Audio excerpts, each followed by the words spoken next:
habilidade que é pregar nesse público é muito grande. Sabe por quê? Porque hoje a igreja está cheia aqui, está crescendo, de pessoas que querem ouvir a palavra. Então, muitas das pessoas que estão aqui vieram porque querem e têm sede de ouvir a palavra. E nós que somos esses canais usados por Deus, simplesmente instrumentos usados por Deus, temos uma responsabilidade muito grande. A nossa responsabilidade é muito grande, mas é satisfatório saber que Deus tem usado nossas vidas para abençoar outras. Como o Senhor falou, a nossa missão aqui é edificar vidas, e cada um que faz o seu papel, se desenvolve em cada departamento, faz para a edificação de todos nós. Amém? Louvado seja Deus. Eu quero trazer uma reflexão para nós nessa noite de algo muito importante. Quero te convidar para ler com a gente aí Atos dos Apóstolos, capítulo 27. A leitura é bem extensa, eu reduzi ela ao máximo, e à medida que for necessário a gente vai lendo outros versículos durante a mensagem, mas a gente vai ler Atos 27, versículo 9, a gente vai ler até o versículo 20, do 9 ao 20, e depois no capítulo 28, vamos ler do 1 ao 9, tá certo? Diz assim, ó: tínhamos perdido muito tempo, e agora a navegação se tornara perigosa, pois já havia passado o dia da expiação. Por isso Paulo os advertiu: senhores, vejo que nossa viagem será desastrosa e acarretará um grande prejuízo para o navio, para a carga e também para a nossa vida. Todavia, o centurião, em vez de ouvir o que Paulo falava, seguiu o conselho do piloto e do dono do navio. Visto que o porto não era próprio para passar o inverno, a maioria decidiu que deveríamos continuar navegando, com a esperança de alcançar Fenice e ali passar o inverno. Este era um porto de Creta, que dava para sudoeste e para noroeste. Quando começou a soprar suavemente o vento sul, pensaram que haviam obtido o que desejavam. Por isso levantaram âncora e foram navegando ao longo da costa de Creta. Pouco tempo depois, desencadeou-se da ilha um vento muito forte, chamado Nordeste. O navio foi arrastado pela tempestade, sem poder resistir ao vento. Assim cessamos as manobras e ficamos à deriva. Passando ao sul de uma pequena ilha chamada Cauda, foi com dificuldade que conseguimos recolher o barco salva-vidas. Levantando, lançaram mão de todos os meios para reforçar o navio com cordas, temendo que ele encalhasse nos bancos de areia de Sirte. Baixaram as velas e deixaram o navio à deriva. No dia seguinte, sendo violentamente castigado pela tempestade, começaram a lançar fora a carga. No terceiro dia, lançaram fora com as próprias mãos a armação do navio. Como passaram muitos dias sem que o sol e as estrelas aparecessem e a tempestade continuava a bater-se sobre nós, finalmente perdemos toda a esperança de nos salvarmos. Agora, capítulo 28, versículo de 1 a 9. A leitura é extensa para que a gente possa entender o que se passa, tá? 28, versículo 1 a 9. Uma vez a salvo em terra, descobrimos que a ilha se chamava Malta. Os habitantes da ilha mostraram extraordinária bondade conosco, fizeram uma fogueira e receberam bem a todos nós, pois estava chovendo e fazia frio. Paulo ajuntou um monte de gravetos, e enquanto os colocava no fogo, uma víbora, fugindo do calor, prendeu-se na mão dele. Quando os habitantes da ilha viram a cobra agarrada na mão de Paulo, disseram uns aos outros: certamente este homem é assassino, pois tem sido salvo do mar, a justiça não lhe permite viver. Paulo, porém, sacudindo a cobra no fogo, não sofreu mal nenhum. As pessoas esperavam que ele começasse a inchar, ou que caísse morto de repente, mas tendo esperado muito tempo e vendo que nada de estranho lhe sucedia, mudaram de ideia e passaram a dizer que ele era um deus. Perto dali havia uma propriedade pertencente a um homem chamado Públio, o principal da ilha, ele nos convidou a ficar em sua casa e por 3 dias bondosamente nos recebeu e nos hospedou. No entanto, o pai de Públio estava doente, acamado, sofrendo de febre e disenteria. Paulo entrou para vê-lo e, depois de orar, impôs-lhe as mãos e o curou. Como consequência disso, os outros doentes da ilha vieram e foram curados. Amém? Versículo 9, principalmente até aqui. O que está se passando aqui? Paulo é acusado, condenado em Cesareia, acusado lá em Cesareia, e está para ser julgado em Cesareia. Mas Paulo é cidadão romano, e agora ele apela para César, para que ele fosse julgado por uma corte maior. Ele não queria ser julgado em Cesareia, uma corte menor, e ele, como cidadão romano, apela para que ele pudesse ser julgado em Roma.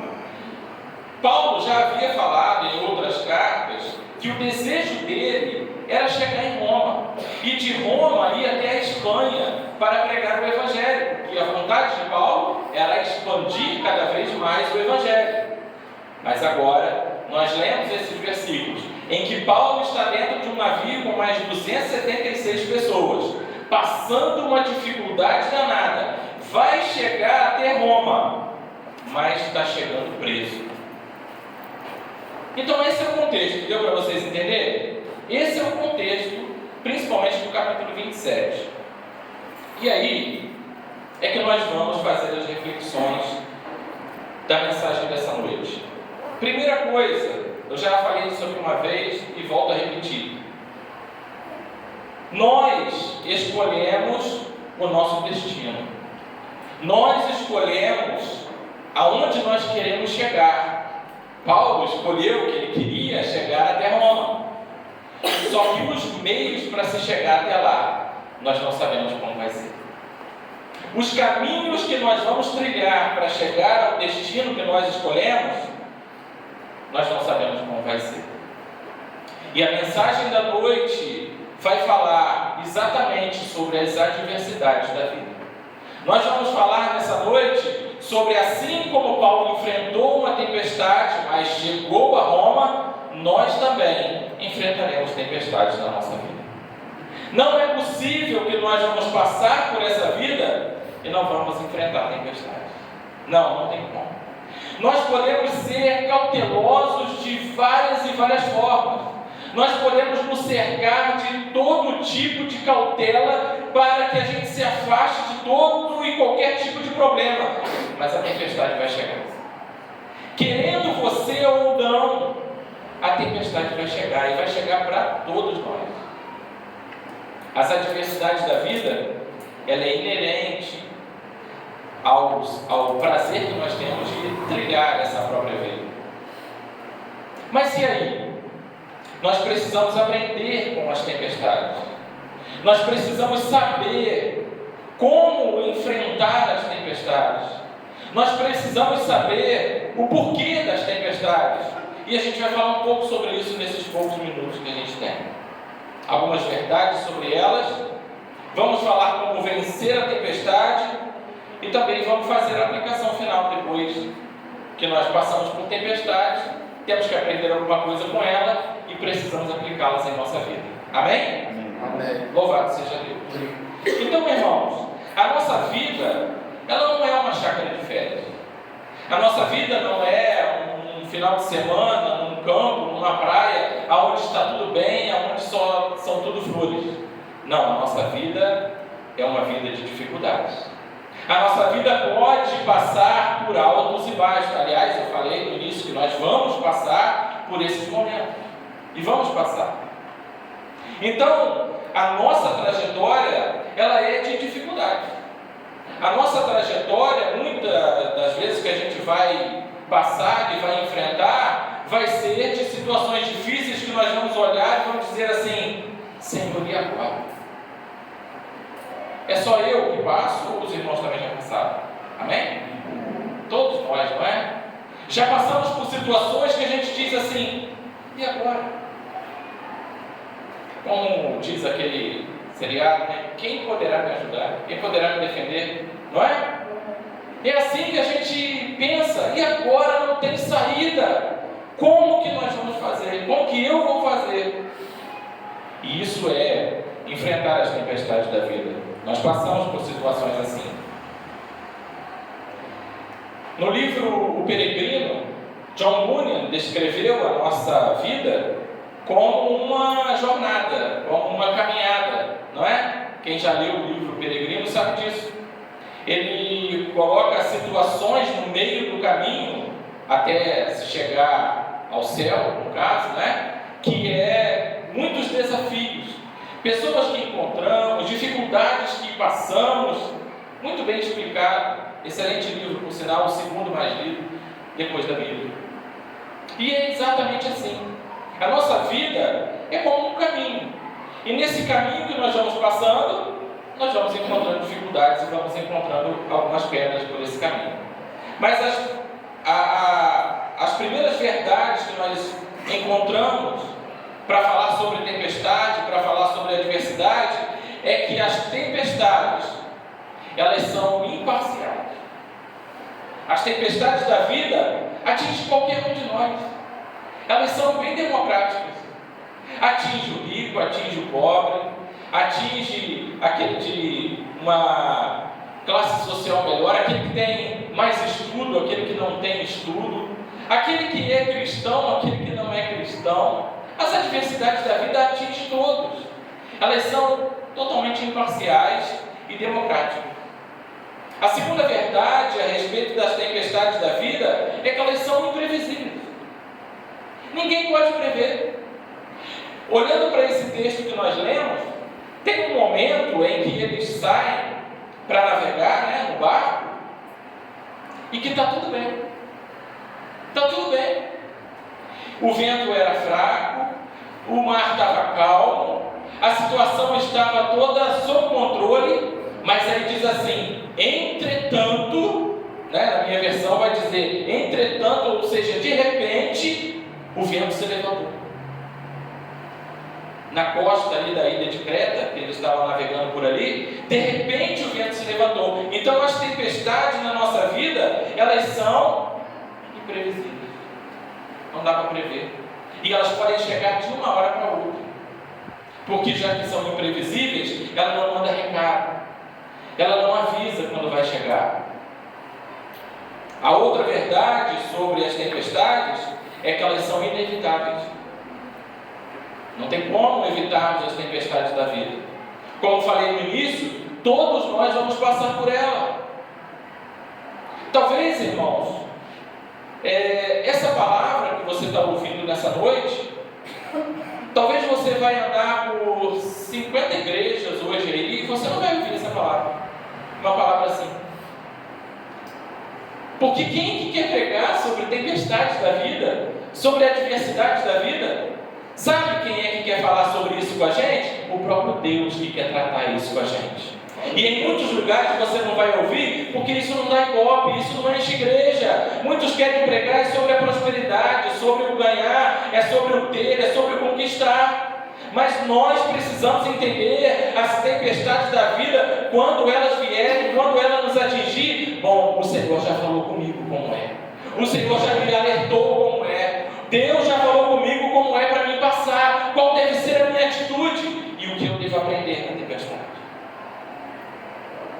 Então, irmãos, as tempestades, elas são também inevitáveis. Não adianta. Como eu falei no início, você pode até se cercar de várias possibilidades, de muitos cuidados para evitar algumas, mas não tem jeito. Evitar todas as tempestades você não consegue. A gente pode evitar tempestades, aquela que a gente cava com as próprias mãos, sabe? Aquelas lutas que a gente cava com as próprias mãos, que vem muitas vezes por más escolhas. Nossa, às vezes a gente pode realmente evitar algumas, mas as tempestades que o próprio Deus envia, delas ninguém se livra. Porque essa tempestade, além de ser imparcial, imprevisível e inevitável, elas são pedagógicas. Deus envia tempestades para nos testar, para nos amadurecer, para nos fazer crescer, para ver realmente qual é a nossa reação no meio da tempestade. Você está entendendo? É exatamente assim, irmãos. E quando nós estivermos passando pela tempestade, nós precisamos ter esse senso. Às vezes é difícil, às vezes não é difícil. Não estou falando aqui que passar por tempestade é fácil, não. É difícil. Passar pelas adversidades da vida é difícil. Mas a gente precisa ter um mínimo de raciocínio durante a tempestade, de entender assim: Senhor, o que o Senhor quer que eu aprenda com isso? Senhor, o que eu preciso aprender e praticar na minha vida quando eu sair dessa tempestade? Quando eu sair desse problema, qual deve ser a minha atitude? E a gente precisa olhar para esse texto de Paulo e outros textos que falam das adversidades da vida e saber que Deus está cuidando de nós e fazendo com que essas tempestades sejam pedagógicas na nossa vida, que elas venham a nos ensinar também. Amém? Agora, a outra verdade é que durante a tempestade nós precisamos ter confiança. Se nós perdemos a confiança em Deus durante a tempestade, nós vamos fazer besteira. Se a gente deixar com que as coisas andem de qualquer maneira e a confiança no Senhor ela for embora, aí a situação vai ficar difícil. Aí a tempestade vai se tornar totalmente incontrolável. Aí eu não vou saber mais nem o que Deus está preparando para me ensinar, nem a forma como eu devo agir durante a tempestade, porque eu perdi a confiança em Deus. Você quer um exemplo? Pedro. Atos capítulo 12 conta que Herodes, a família de Herodes é um título, né? Não é um nome. A família de Herodes era violentíssima, eram conhecidos pela violência. E Herodes, ele matou Tiago. E aí prendeu Pedro para matar depois da Páscoa. E falou para Pedro assim, falou assim: prende ele e vamos matá-lo depois da Páscoa. E Pedro sabia que ia morrer. Pedro sabia que ia morrer. Não, peraí, Herodes falou que vai me matar, eu já estou preso. Bom, estou morto. Sabe o que Pedro fez quando foi preso? Dormiu. Mas dormiu um sono da tranquilidade, o sono da paz, o sono de quem tem confiança em Deus. Sabe como é que foi? O anjo do Senhor chegou lá na prisão para acordar ele. Depois você lê lá Atos capítulo 12. Chegou lá para acordar ele. Pedro, levanta, calça a sandália. Irmãos, pensa bem, Pedro ia morrer no outro dia, o que importa calçar sandália? Não é? Pensa bem. Aí ele vai saindo, o anjo vira e fala: não, põe a capa, está frio lá fora. Pedro devia estar pensando assim: que põe capa, vou morrer amanhã, não dá tempo nem de eu ficar gripado. Mas quando Pedro estava pensando que era um sonho, ele nem estava na realidade acordado. Só quando ele sai, que o vento gelado bate na sua cara, no seu rosto, é que ele acorda. E a Bíblia vai dizer que ele pensava que era um sonho, mas era o anjo tirando ele da prisão e dando liberdade a ele. Mas olha, Pedro, sentenciado à morte, na pior tempestade talvez da sua vida, dormiu o sono da paz e da tranquilidade. E aí eu quero te fazer uma pergunta nessa noite: o que está te tirando o sono? O que está te tirando a paz? O que não está deixando você dormir? Porque não pode ter nada nesse mundo que venha tirar a sua paz, porque Deus está contigo, Deus está conosco, irmãos. Assim como Ele estava com Pedro, Ele está conosco também. Não é para você viver essa ansiedade, não é para você viver uma vida emocionalmente descontrolada. Deus é contigo. Aleluia! Esse é o Deus que nós servimos, é o mesmo Deus de Pedro. É claro, irmãos, é claro que tem situações que a gente fica preocupado. É claro que tem situações e tem momentos que vai ser difícil talvez a gente pegar no sono, mas que nós tenhamos a consciência que Pedro tinha: eu sei que o meu Redentor vive e que por fim se levantará sobre a terra. Aleluia! Glória a Deus! Esse é o Deus que nós servimos. Pedro dormiu pensando o quê? Vamos imaginar o que Pedro estava pensando? Bom, se me matar amanhã mesmo eu estou com Deus, estou com o Senhor no céu. Amanhã mesmo eu estou no paraíso com Ele. Se não me matar, eu ainda tenho mais uns anos de vida para cumprir aqui na terra. Era essa a mentalidade de Pedro. Eu estou em Cristo, eu estou com Ele. Seja o que vier me atingir, seja o que vier sobre mim, eu estou com Ele e Ele está comigo. Louvado seja Deus, irmão.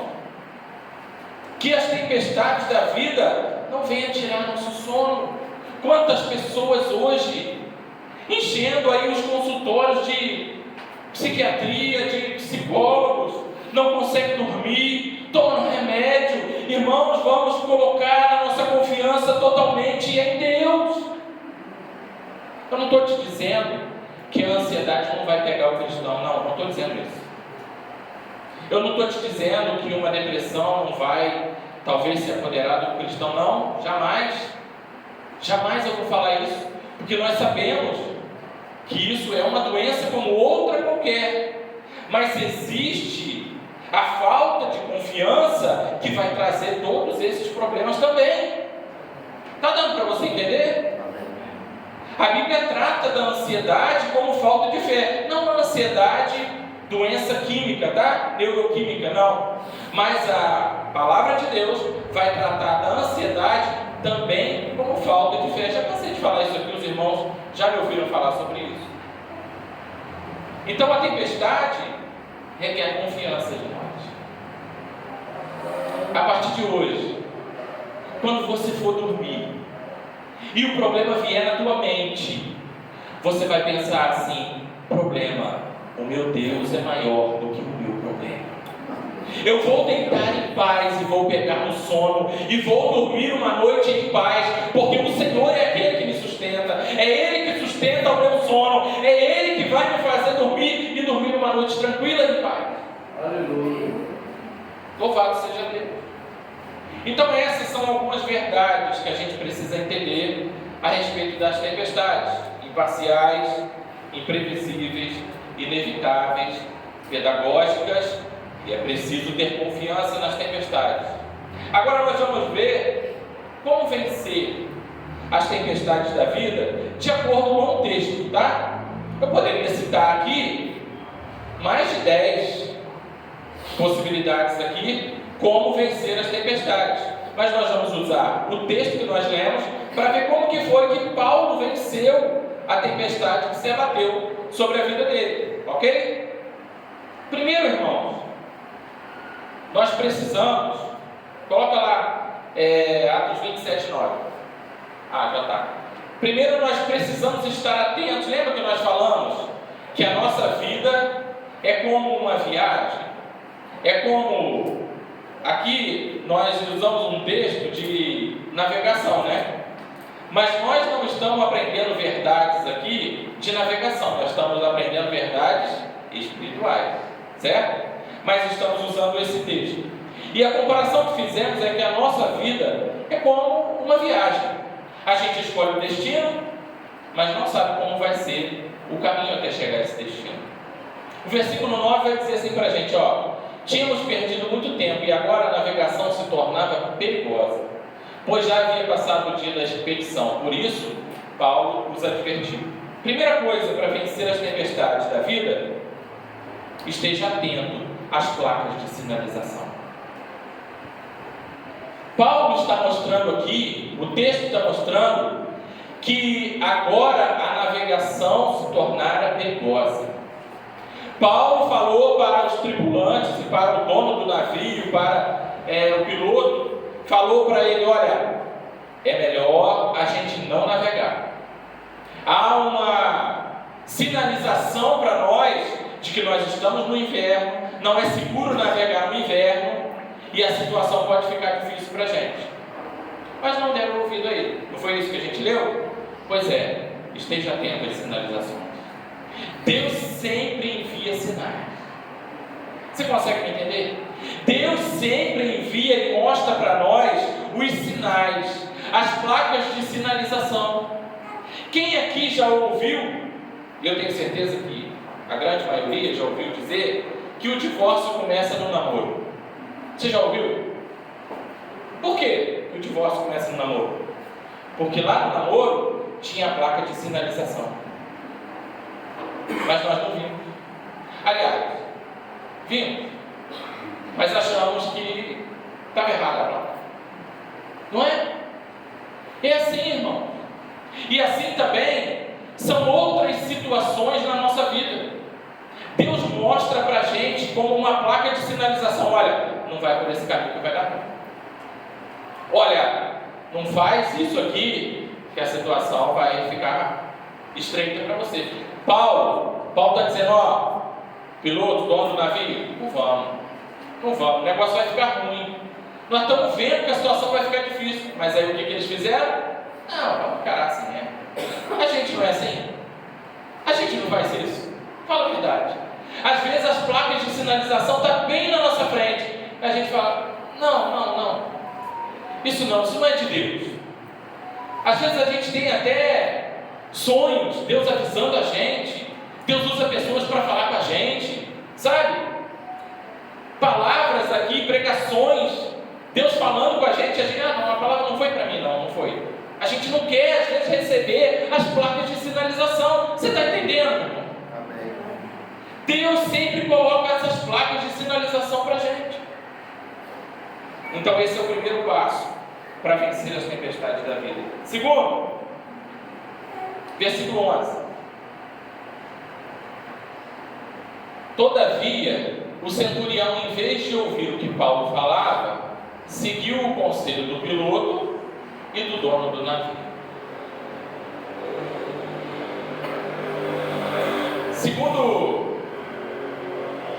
Segunda característica aqui para a gente vencer as tempestades da vida: ouça os conselhos de quem anda com Deus. Sabe? Ouça os conselhos de quem tem uma palavra de Deus para você. Paulo falou para eles: não vamos. O que eles fizeram? Não escuta esse cara não. Sabe quem é ele? Ele é o preso, está vindo aqui, ó. Ele é presidiário, está vindo com a gente. Nós vamos ouvir esse cara? É claro que não. Tem mais 276 pessoas aqui no navio. A gente precisa chegar lá, tem uma carga de trigo que nós estamos carregando também. Nós vamos chegar em paz. Não escuta esse cara não, nós vamos chegar tranquilo. Irmãos, ouça conselhos de quem anda com Deus. Sabe? Tem muita gente boa dando conselho. Só que tem uma coisa: não vai ouvir conselho de quem fala em nome de Deus e que não tem autoridade nenhuma para falar, não. Está dando para você entender? Tem pessoas que não têm vida com Deus nenhuma e quer falar em nome de Deus e quer te dar conselho em nome de Deus. Não, seja sábio. Seja sábio para você saber a quem você pode ouvir conselho e a quem você não deve ouvir conselho. Quando nós estamos enfrentando tempestades na vida, Deus envia pessoas certas para falar conosco. Deus envia pessoas que têm intimidade com Ele e que têm compromisso com Ele para falar conosco. Em situações esporádicas e muito difíceis de acontecer, mas acontece, Deus usa até o ímpio para falar com a gente. Eu acredito que muita gente aqui já teve essas experiências de Deus usar até ímpio para falar com a gente, mas normalmente Deus coloca um homem de Deus, uma mulher de Deus do seu lado para te dar conselho. Mais uma, versículo 12.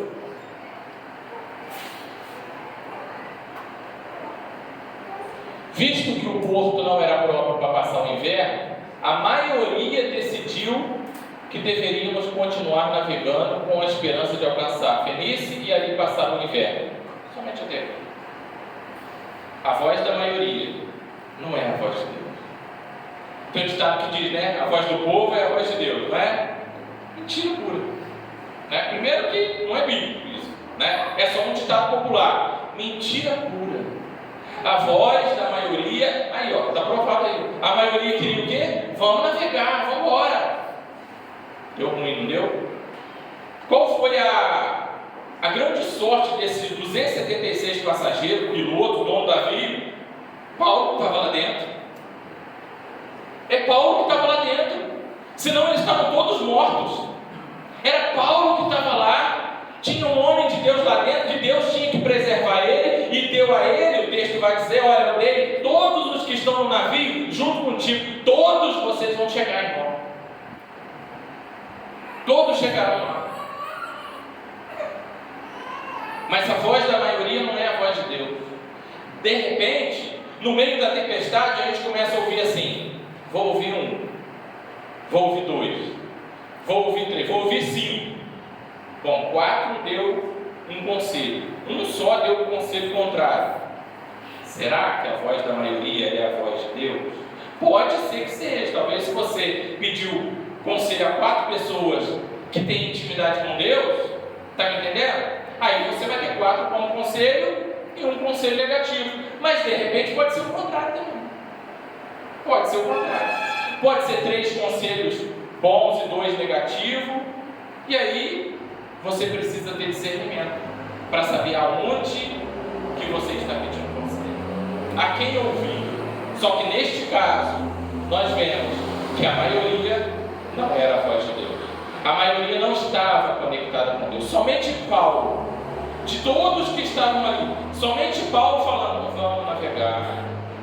Eu sei, o navio está cheio, a gente precisa chegar lá, é muita gente, mas vamos deixar o inverno passar, nós vamos chegar. Mas um homem sozinho falando com 276 pessoas, ninguém quis ouvir ele. E aí encararam a tempestade de frente.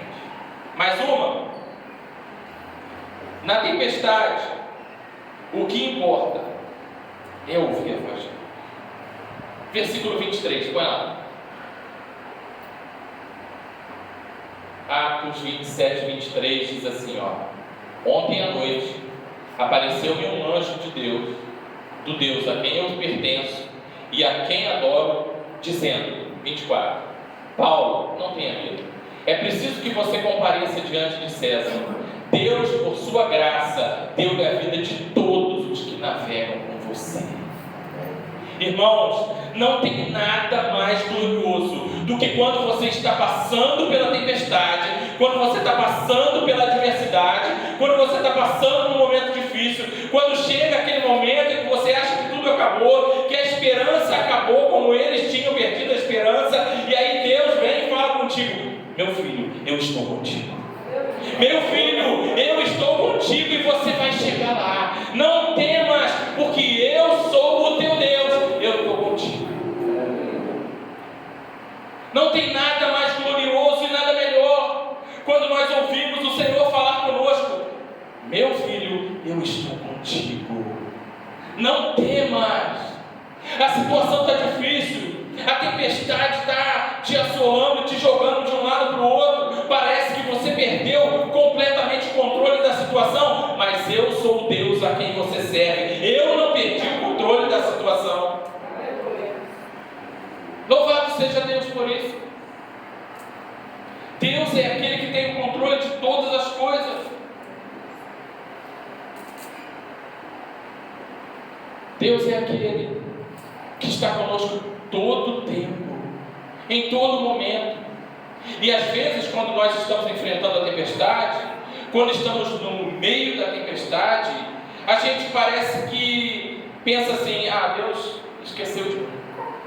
Não é? A gente ora, a gente jejua, a gente lê a palavra, a gente pede, a gente clama, mas a tempestade está ali, a adversidade está ali, e não sai, e não cessa, seja ela qual for, e a gente, com a nossa mente humana enfraquecida, emocionalmente também enfraquecido, pensamos assim, o Senhor se esqueceu de mim, o Senhor me abandonou, o Senhor não está ouvindo a minha oração, e Deus está lá só olhando assim para a gente, eu estou ouvindo tudo, eu sei de tudo, eu tenho o controle de todas as coisas, tudo está nas minhas mãos, aquieta-te, acalma, porque no momento certo, eu farei cessar essa tempestade. Vamos lá, irmãos, só falta 10 minutos, precisamos agora aplicar para a nossa vida. Não adianta de nada nós passarmos pela tempestade, aprender sobre a tempestade, como ela é, as características dela, se ela não for pedagógica, não ensinar a gente, e a partir de então a gente não tirar lições dessas tempestades. Primeiro, A tempestade está te levando a lugares que Deus vai te usar para aquecer os corações. Você consegue entender isso? Põe aí o versículo 3 do capítulo 28.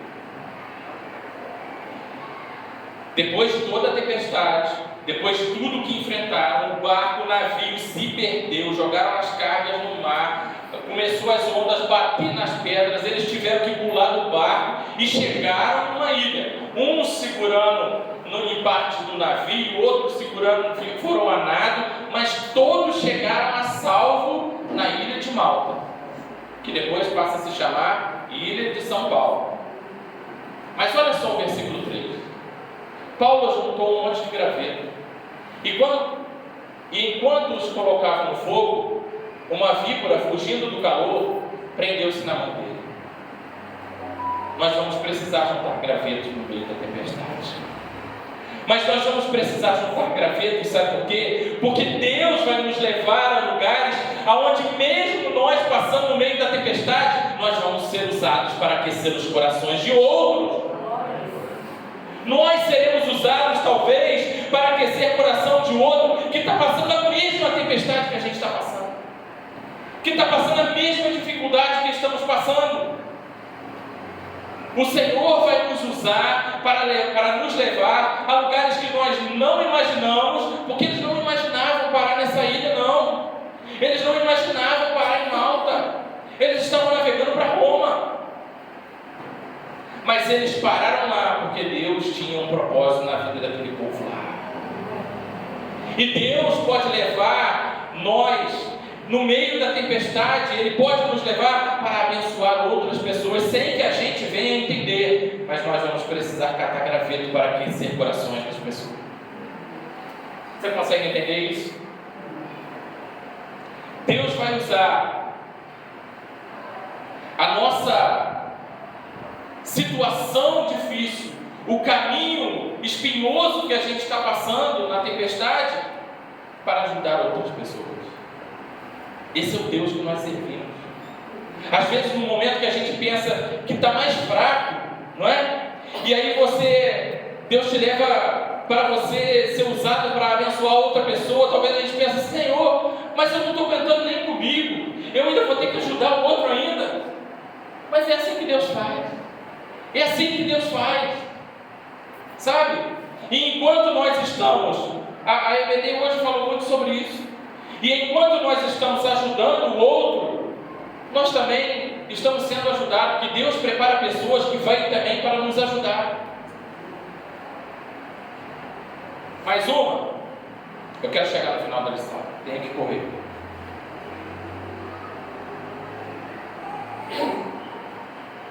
Apesar de toda essa situação que nós falamos até aqui, de tempestades, de adversidade na nossa vida, de situação difícil, talvez hoje, Dia das Mães, a gente não queria ouvir uma palavra dessa. Bom, mas essa palavra também está dizendo que Deus está conosco. Essa palavra também está dizendo que Deus é aquele que nos sustenta no meio da tempestade. Essa palavra está dizendo que Deus, no meio da tempestade, chega para nós e diz assim: eu estou contigo, meu filho, não tema. Mas eu ainda tenho uma notícia pior para te dar. Se é que ainda posso dar notícia pior do que uma tempestade. A situação ainda pode piorar. Você está passando por uma tempestade?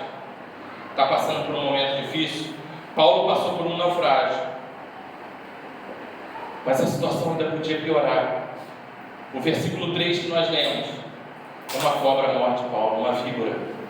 Quando ele está lá catando os gravetos para aquecer o coração das outras pessoas, uma víbora pica ele. E todo mundo, quando olha aquilo, diz assim: assassino. Esse aí, olha só o que aconteceu com ele, assassino. Se livrou do naufrágio, mas a justiça de Deus não deixa ele viver. Agora vai morrer porque a cobra picou ele. Irmão, o ser humano é ruim, não é? O ser humano é ruim. O coração humano é ruim. E aí, quando eu te disse que a situação pode ficar pior, é porque talvez você está esperando um milagre. aqui está esperando um milagre. Eu estou esperando um milagre na minha vida. Talvez você também está esperando um milagre. Mas eu quero te dizer uma coisa: para que aconteça um milagre, as coisas têm que piorar. Porque senão não é milagre.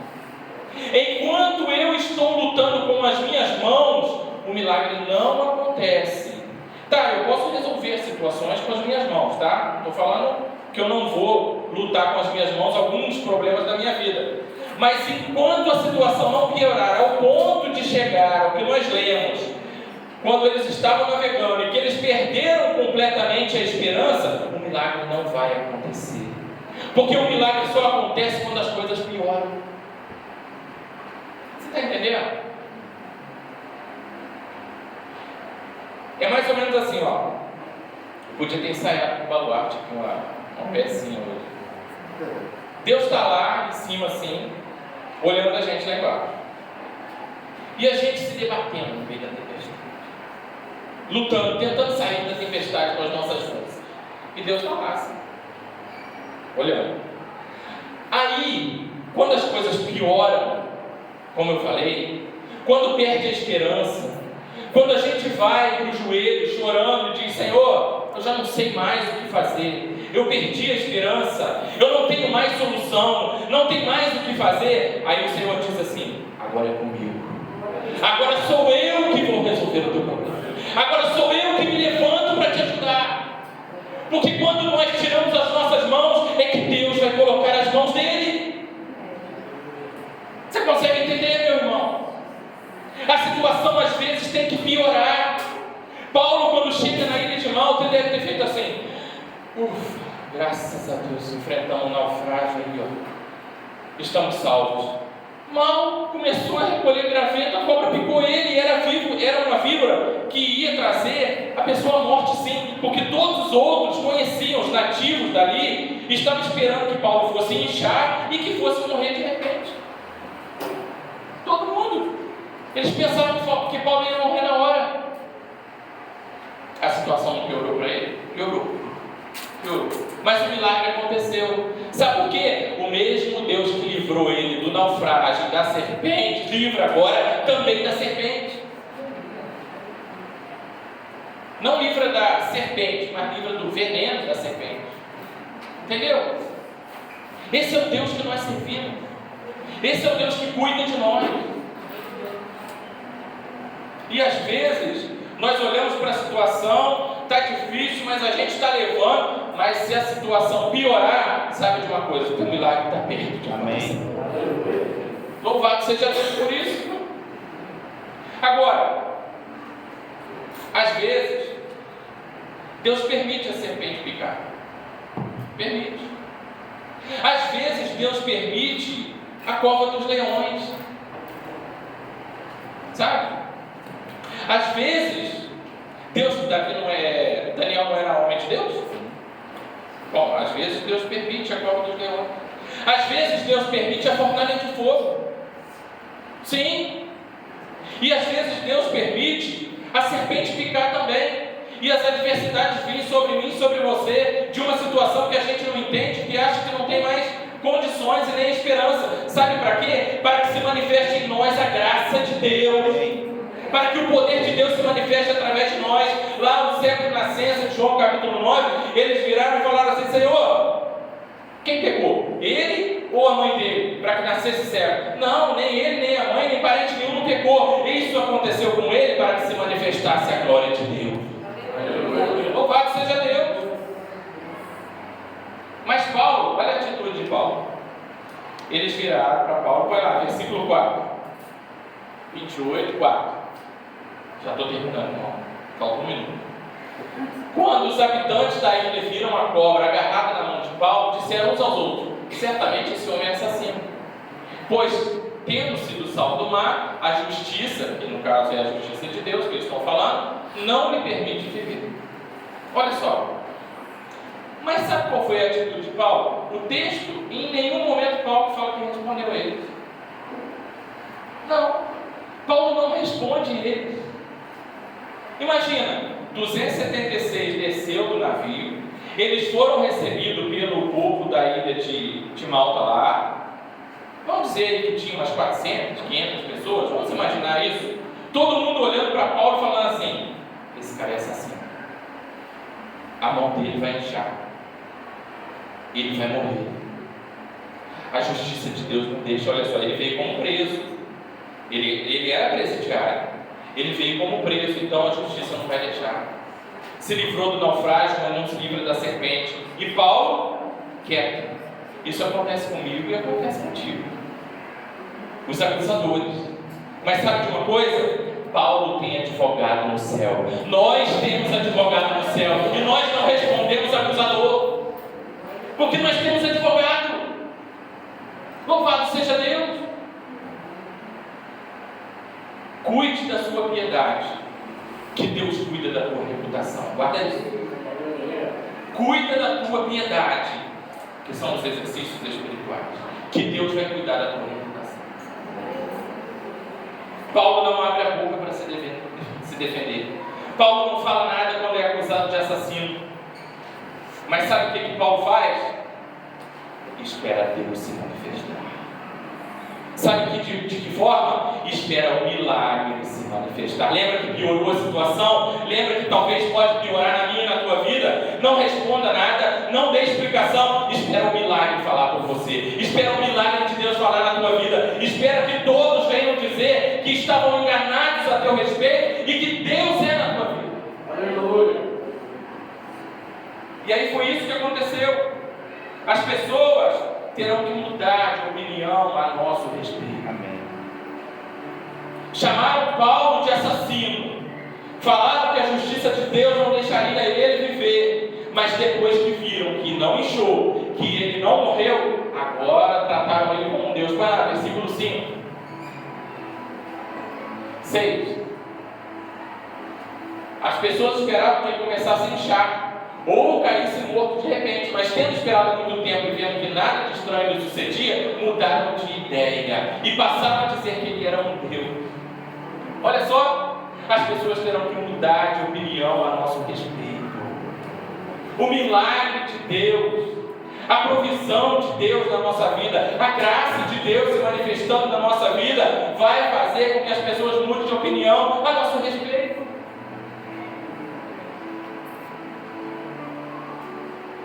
E aí, irmãos, para terminar, Paulo tinha uma promessa. A promessa que nós lemos lá no capítulo 27, versículo 23, que Deus chegou para ele e falou com ele à noite: Paulo, você vai chegar em Roma, você vai chegar até César, e todos os que estão no navio serão salvos junto com você. Por causa de você, todas as pessoas serão salvas.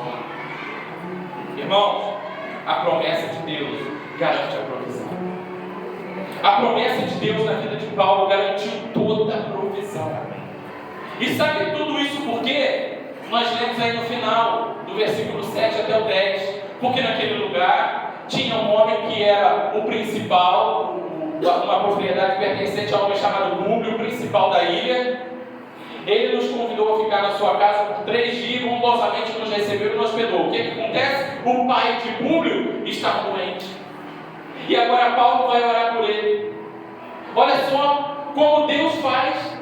Deus usa todas as tempestades, as adversidades na vida de Paulo. O navio se perde, as pessoas ficam desesperadas, a carga se perde, o navio é todo destruído, para que eles pudessem descer em Malta, o pai de Públio ser curado, e as pessoas todas que estavam enfermas na ilha vieram até ele e todos foram curados. Aleluia! No momento da tempestade, Deus vai nos usar para as pessoas. Aleluia! Saiba discernir as tempestades que você pode estar passando. Saiba ter discernimento das tempestades que talvez Deus está permitindo chegar até você. Ele talvez quer um pouco mais de intimidade. Ele quer que você aprenda um pouco mais. Mas Ele também quer te usar para abençoar outras pessoas. Aleluia! Louvado seja Deus. Amém? Amém. Que a gente possa aprender a passar pelas tempestades da vida, assim como Paulo nos ensina nesse texto. Assim como a palavra de Deus nos ensina que a gente deve enfrentar e vencer as tempestades, e que a gente possa aprender com elas. Que você fique com essa palavra, medite nela durante a semana, em nome de Jesus. Amém.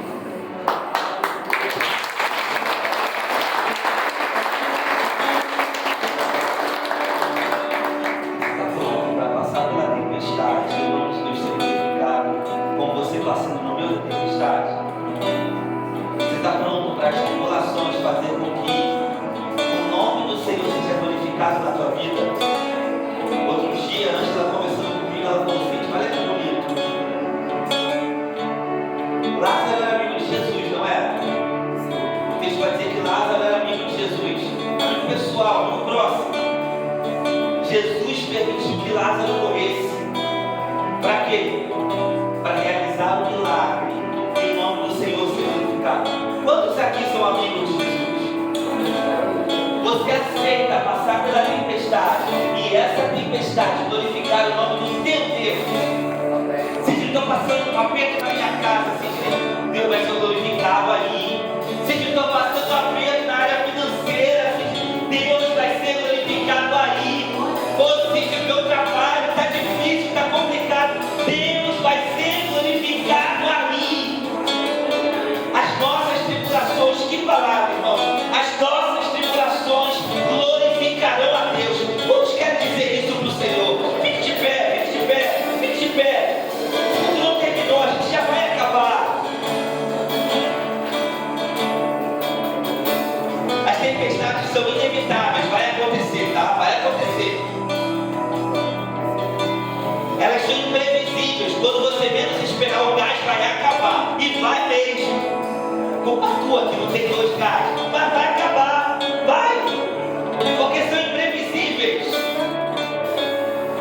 Mas nos momentos de tempestade, as pessoas verão que o nome do Senhor... Mas tu não está preocupado não, Marcelo? Quem tu está feliz assim? Não. Estou em paz. Como é que é mesmo? Você não está preocupado. Você está dormindo bem. Você não está depressivo. Hoje você não está depressivo diante dessa... Não. A minha tempestade vai glorificar a Deus. Glória a Deus por isso. Eu acho que a gente vai andar na rua amanhã. Deixa eu procurar uma tempestade para eu vir para aqui.